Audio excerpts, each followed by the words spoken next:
স্মৃতি আদর্শ উচ্চ বিদ্যালয়ের অ্যাডহক কমিটির প্রথম সভা অনুষ্ঠিত। কুমিল্লার দেবিদ্বারে মরিচাকান্দা জিয়া স্মৃতি আদর্শ উচ্চ বিদ্যালয়ের পরিচালনা পরিষদের নবগঠিত অ্যাডহক কমিটির প্রথম সভা উপলক্ষে এক মতবিনিময় সভা অনুষ্ঠিত হয়েছে।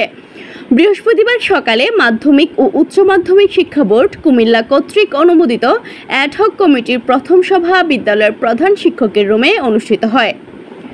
সভায় সভাপতিত্ব করেন অ্যাডহক কমিটির সভাপতি মোহাম্মদ মনির হোসেন সরকার। সঞ্চালনা করেন পদাধিকার বলে কমিটির সাধারণ সম্পাদক স্কুলের প্রধান শিক্ষক মোহাম্মদ নানু মিয়া সরকার।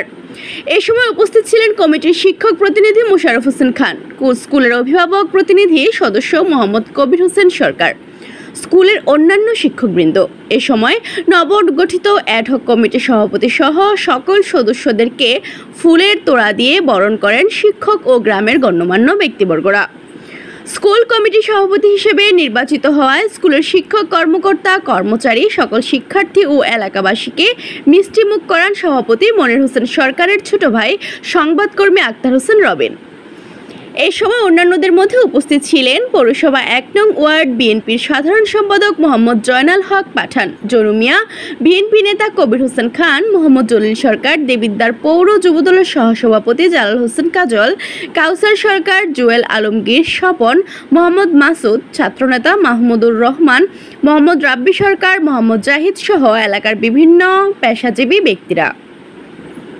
সভায় বিদ্যালয়ের শিক্ষার মান উন্নয়ন, অবকাঠামোগত উন্নয়ন এবং প্রশাসনিক কার্যক্রম আরও গতিশীল করার বিষয়ে গুরুত্ব আরোপ করেন। বক্তারা বিদ্যালয়ের সার্বিক উন্নয়নে একযোগে কাজ করার প্রত্যয় ব্যক্ত করেন।